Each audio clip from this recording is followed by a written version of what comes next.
Bonjour à tous, la France continuera de lutter sans faiblesse contre la haine antisémite. Les propos d'Emmanuel Macron suite à cette fusillade qui fait 11 morts en Australie. Le drame qui a aussi fait plusieurs autres blessés est survenu sur la plage de Bondi à Sydney alors qu'une célébration de la fête juive Hanouka s'y déroulait. Les forces de l'ordre ont confirmé que la communauté juive était bien visée. 2 suspects ont été neutralisés, un des 2 tireurs a été tué et l'autre est dans un état critique. Plus près de chez vous, cellule psychologique et cours à distance. La suite se précise pour les élèves du collège qui a été incendié hier à Dijon. À cause des dégâts, ils ne pourront pas retrouver leur établissement de sitôt.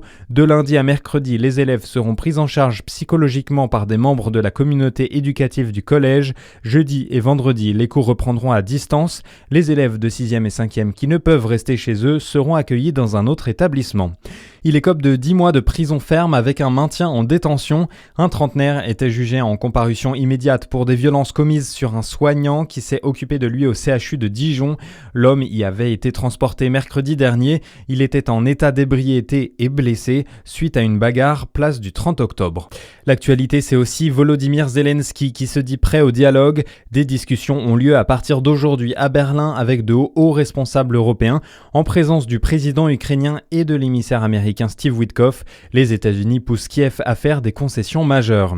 12 militants jugés demain par le tribunal de Lorient. Ils avaient bloqué un train de marchandises il y a 3 ans avant de le vider de son contenu pour dénoncer l'agro-industrie. 13 parties civiles demandent réparation, dont la SNCF et des organisations agro-industrielles.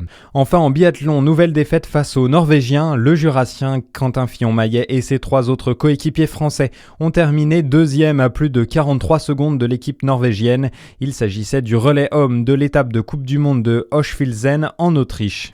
Bonne soirée à tous sur Fréquence Plus.